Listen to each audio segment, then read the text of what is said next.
Hello guys, சிறகடி காசை சீரியலில் முத்துவுக்கு அம்மாவாகவும் மீனாவுக்கு மாமியாராகவும் நடிச்சிட்டு இருக்கவங்க தான் நம்ம விஜயா. இவங்க நெகட்டிவ் ரோலில் நடித்தாலும் செம்ம சூப்பராகவே நடிச்சிட்டு இருக்காங்கன்னு சொல்லலாம். இவங்களோட உண்மையான பேர் அனிலா ஸ்ரீகுமார். இவங்க கேரளாவில் தான் பிறந்து வளர்ந்துருக்காங்க. அண்ட் தென் இவங்களுக்கு சின்ன வயசுலேருந்தே டான்ஸ்லாம் ரொம்பவே பிடிக்குமா. ஸோ அப்போலேருந்தே டான்ஸ்லாம் நிறைய கற்றுட்டு இருந்திருக்காங்க.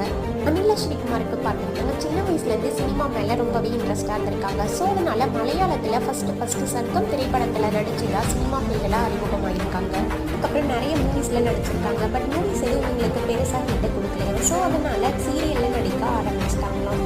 ஸோ இவங்க ஃபஸ்ட்டு நடித்த சீரியல் என்னன்னு பார்த்தீங்கன்னா கமல் சீரியல் தான். இந்த சீரியல் மட்டும் இல்லைங்க, நிறைய ரியாலிட்டி ஷோஸ்லையும் பார்ட்டிசிபேட் பண்ணியிருக்காங்க. ஜோடி நம்பர் 1, அதுக்கப்புறம் மிஸ்டர் அண்ட் மிஸ்ஸஸ் திரையில் கண்டஸ்டன்ஸாக இருந்திருக்காங்க. ஸோ இவங்க பார்த்தீங்கன்னா எந்த ஒரு சீரியல்லையுமே எனக்கு ஒரு கேரக்டர் கிடைச்சதுன்னா அந்த கேரக்டராகவே மாறிடுவாங்க. ஸோ அதுவே உங்களுக்கு ஒரு ப்ளஸ் பாயிண்டாக இருக்குன்னு சொல்லியிருக்காங்க. ஸோ உங்களுக்கு யாருக்கெல்லாம் விஜயோட கேரக்டர் பிடிக்கும், இந்த வீடியோக்கு ஒரு லைக்